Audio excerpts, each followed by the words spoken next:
welcome to a great rendition of Roll for Wisdom. Thank everyone. Roll for Wisdom. I am your co-host, Daniel Chavez, along here with my other co-host here, Anthony Mullen. What's going on, guys? And today we have a special guest with us today, talking about painting and all kinds of little minis and some awesome things. I love his work. Go follow him on Instagram. But I will let you go ahead and introduce yourself. Our great guest. Hey guys, I'm Mitch. I run the account Mediterranean Minis. I have an Etsy store and everything like that. But other than that, I'm just a D&D enthusiast. I just like playing. I like painting.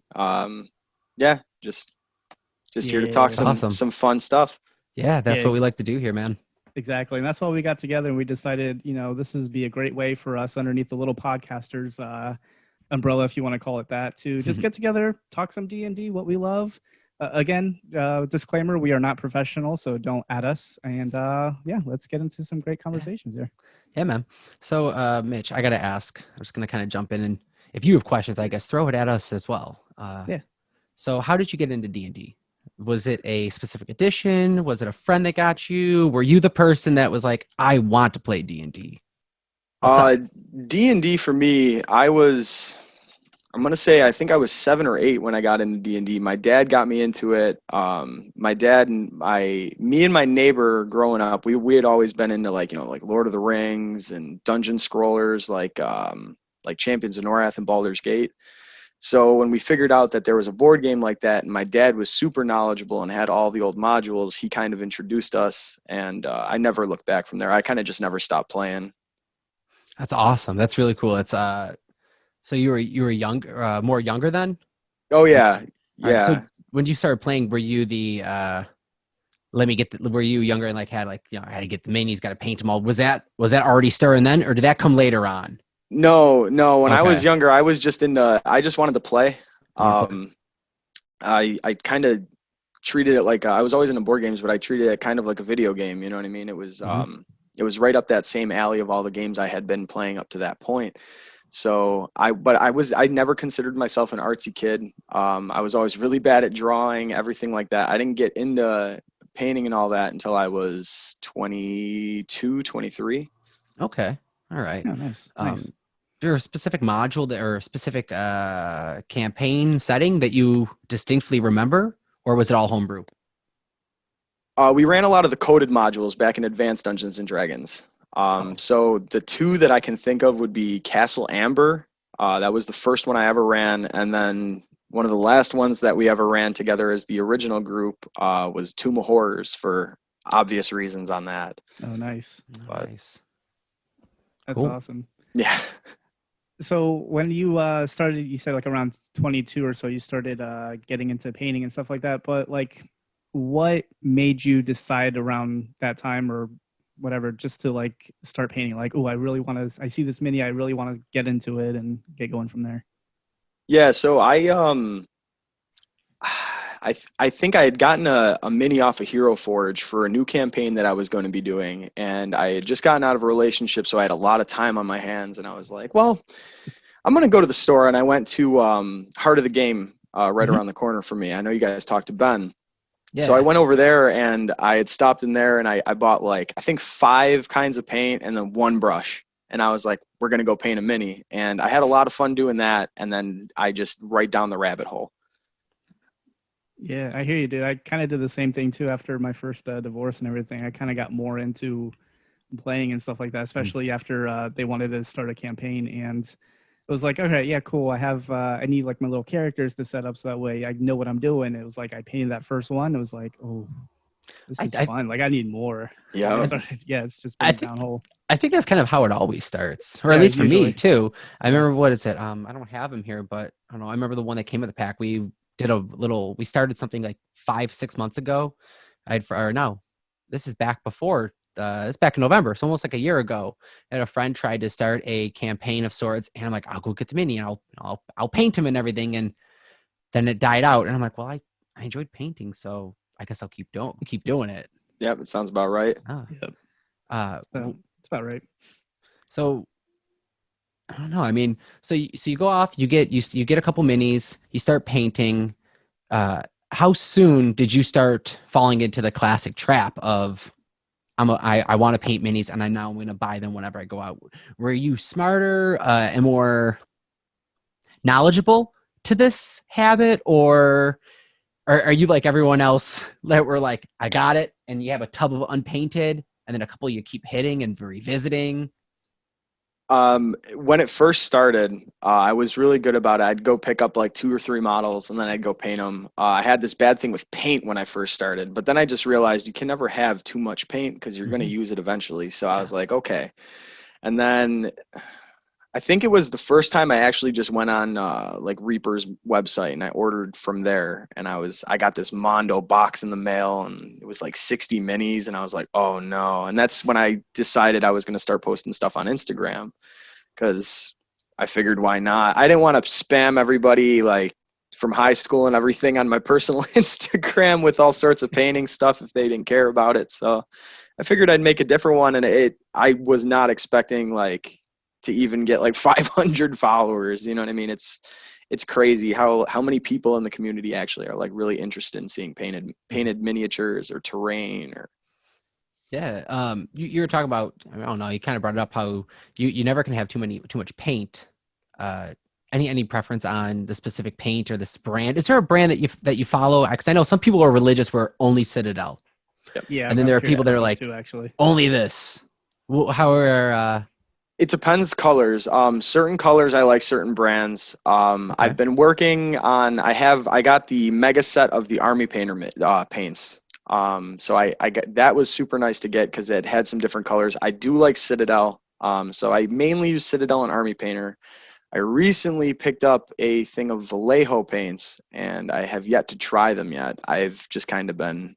I basically want to paint a mini using all Vallejo paint just to see what the outcome is and see how much better, because it's supposed to be a lot better and everyone tells me that that's like the best stuff, but certain colors from certain companies I like more. Like I like Citadel's orange a lot more than Army Painter's orange. It paints a little bit better. So interesting, very interesting. All right, I know that's very. People are curious, kind of like what brands are you using? Is there a specific color that that there's that one?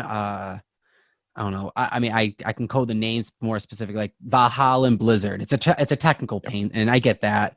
But like that one specifically, I love how that snow effect. Is there a specific color that you always re-up on it because even if you're not, even if you don't need it, you're gonna get it. Yeah, absolutely. I always make sure. Typically, whenever I buy paint, if I go to the local gaming store because they have Citadel, I always grab a moot green. It's that super like jungly kind of green. I love that one. And then the Warlock purple from Army Painter. I love that color. I know exactly which purple you're talking about. It's a little bit on the pinker side, and it works for any sort of dry brushing. You're trying to do some contrast on a dark purple. I love that stuff.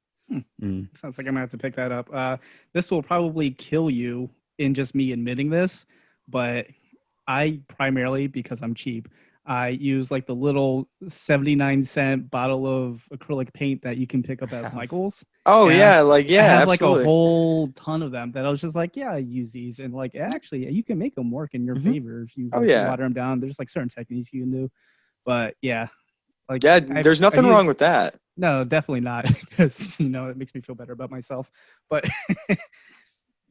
yeah. So another thing, like what would you consider as one of your favorite painting minis? Like, what's your favorite mini that you've painted so far? If there's one specific one you could even say. I know it's hard out of like. There has been quite a few. The one I can think of actually, I don't know if you guys will be able to see this, but this Changeling from GW. This was the first Warlock or Warhammer mini that I ever painted. So I was really excited to paint something that wasn't like a Nolzur's or like a Reaper Bones. And I went in on the Changeling actually it was for a painting competition I had with one of my other friends. And we both painted it up. And I think it was just the like the head-to-head aspect of it. It made it so much more fun to paint. And I don't see myself ever like throwing that on the shop. Like that stays with me. I put that on like right by my shelf every day, and it's just that's where it stays. Nice. That's awesome, dude. That looks really nice. I like that. Thank you. Yeah. I kind of want to piggyback. I was gonna say, is there a specific mini apart from that you have painted? Is there like an actual like a mini to paint? Like me, I'm sure it's cliche to say, but I love painting beholders because you can always get so creative with it. How about for you? Something that Beholders are definitely up there. You can do so much stuff, like you just said, with beholders, and you can get a lot of detail on the eye and everything like that. Those always look nice. Me personally, I have never painted a Kraken. I would love to just get the like whatever the WizKids one or even the Reaper one and just paint a Kraken because I've never gotten to do that yet. Every time I go to pull the trigger on it, there's always something else that catches my eye that I end up leaving with. All right.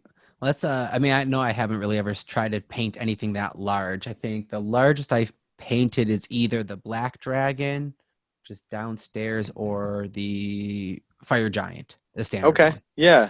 It's as large as I've gotten. I never had anything too extravagant. I was gonna say this is my largest endeavor right here, the little Pathfinder Red Dragon. Okay, yeah. But Not that's bad. about it. Yeah. Yeah, upstairs I have the Father Dagon from Reaper, and that thing is like Ooh. that thing's like this big, and then it's probably it's around. This is the other big one that I just completed. This is the Oh, that's really the cool. Oh yeah. Gargantuan Red Dragon from Pathfinder. I picked that up, and I didn't really realize how large it was until I got it on the table next to my other minis, and I was like, Yeah. "This is gonna take a minute." Yeah, Well, man. Gargantuan. I think kind of speaking of kind of like going into the game shop and going into to pick up paint, I want to kind of focus this more as far as like your minis. When you're going in, do you have a game plan when you go into the shop? Do you say I'm going in, I know what I'm going to get, and I get that, or are you kind of quick of the draw? I'm sure is it maybe both a little bit of both. Yeah, it's definitely a little bit of both. Typically, I'll go to the game shop or anytime I go mini shopping, I always try to pick up some player characters. Just because naturally I do have an Etsy shop, and the player characters, people are always looking for those a little bit more than the very niche monster for someone's specific dungeon. So I always try to go with the game plan to get a bunch of player characters, but I always end up leaving with something big, something that's going to probably end up sitting on the shelf on a display and not move, but it's okay because it's nice to look at. Very nice, very nice. Awesome. Real quick, what is your Etsy shop so we can let everyone know where they can check out your work and art? We're gonna let everyone know at the end, but plug it. Yeah, right. absolutely. My Etsy shop is it's etsy.com/Mediterranean Minis. Mediterranean minis. All right, guys, make sure to head on over there, pick up a mini from them. That'd be Or awesome. 2 or 3 or 6. Yeah, and I also do custom stuff. No one ever like messages me on there and asks me if I could, paint something. I don't know, like I have it on there. I just don't know if people really read it.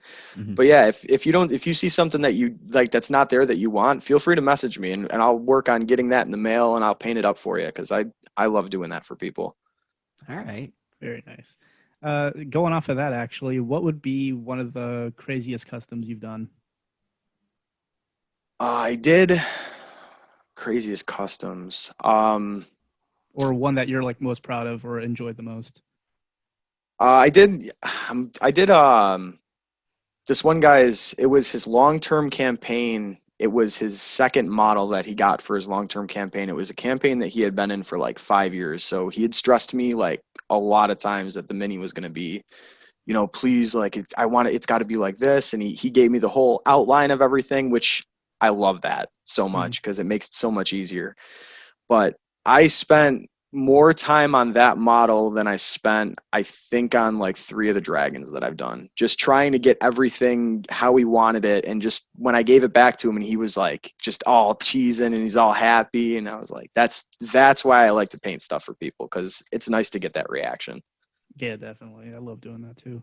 Yeah. I think like I don't know if you really want to call it a custom, but like I've modded this a little bit where these kind of like fit together. This is my current character right now that I'm playing is Howard. He's my little human warlock. Yeah. I don't know how well that comes up. So I custom created like a base for him on here and everything and put that in so he can summon tendrils. That's about it. That's super cool. That's as far as I've gotten on that. So, but yeah, I get where you're coming from on like the customization because like even that, just like that little bit was just like so much fun. It was like more joy doing that little bit than I've had painting regular. Yeah, absolutely. Yes. But yeah. I think with doing customs, you know, a lot of work goes into it because just kind of like what Danny had just shown with the tentacles, you could see the green stuff. Was it green stuff attaching it? Yeah, a little bit of green That's kind of how it stuff, is. and like even some clay and stuff that I've had too that I've had hardened up. With you, Mitch, when you do get a custom order or you see something like, I want to make this, but I don't have it's not already made. Whether whether you're going to be using a 3D printer or green stuff or milliputty or something. Because you said you weren't an artsy crafty kid growing up. How did you end up learning that? Because from my experience, all I'm doing is YouTube videos and just self-taught. But what did you do? So people that want to get into painting, can you give them a little bit of an edge of, listen, this is where you want to direct at. And if you're looking to, you want to paint your mini, that's one thing. But when you can get to the point to add in that technical effect on the basing or add those little flourishes to make sure that custom mini for someone looks perfect. I mean, not everything's perfect, but you know what I mean. Absolutely. What are some techniques that you like to rely on or where you learned from? Yeah, well, for me, I actually got more into watching the terrain YouTubes than I did painting. Like I'm not gonna lie, I did no homework going into learning how to paint. A lot of what I learned was trial and error, or when I finally did get on Instagram, I mean, there's a huge list of very talented painters that I looked at and I was like, oh, that's really cool. And then I tried to mimic that effect, not really knowing what I was doing. I still like the non-metallic metallics and all that stuff. That is all still a work in progress that I just every now and then I give it another shot and I play around with some different techniques and stuff like that. Dry brushing was a game changer when I learned about that because I didn't know about dry brushing for a long time. And then once I finally did figure that out, and then I actually did it wrong at first. I would dry brush and then I would wash my minis. So it would dull everything down. And then I realized, no, switch those around and it's a total light and day difference. Mm-hmm. And I think learning that, if I would have actually watched a video and learned that earlier on, it would have definitely sped that process up. But I like to learn on my own too. It's fun that way. There's nothing wrong with learning on your own. I mean, I think it comes a little bit from everyone is a little bit of trial and error for yourself. I mean, going back to Danny with the 79-cent paints. I mean, that's what I started on the Apple. Was it Crack Barrel? Apple Crack Barrel or that's like the Walmart brand. Yeah. Like, I have a pack of them, and it's the trial of error of knowing that you got to thin it out and you got to work through that stuff. You don't go in starting, so that's pretty cool. I love doing a good terrain videos. Mm-hmm. I love watching them, and I mean, obviously, finding ways to. Citadel has paints that makes it easy for those, but then it's always that how do you get around that? That's definitely one thing I wanted to start getting into more as well too. Is more terrain, like better basing and stuff like that for my characters and stuff. But going off of that, what would you recommend as like a good technique for setting up your terrain or something that like it's like your go-to of like when you go to do a terrain or a base or something, like what do you prefer usually? So for terrain, I actually use the I think it's the Master's Touch, I want to say. I think you just get it at like Hobby Lobbies, but that's the acrylic paint that I use. It's a little bit thicker and it comes in bigger quantities. So for, $6 you can get a whole tube instead of just like the little pot, and it lasts a lot longer. But whenever it comes to terrain, I make sure that like newspaper is out everywhere, because I know there's going to be like flocking and sand and paint and foam shavings. The hot wire cutter, that's like I always have that like ready to go handy. I use that probably more than I use like my electric drill. Like for like everything. Like the hot wire cutter was a game changer for terrain, just being able to shape things that way, or even like a hot wire knife, because I got one of those before I got the cutter. But yeah, newspaper everywhere, and I always make sure I have enough glue because I go through so much glue. Oh yeah. What kind of glue do you use? Because I just started realizing that different glue, when it holds, it does different things. There's something specific. Is there a certain brand that you go to, or is it just generic, whatever is available? Usually I just look for PVA glue.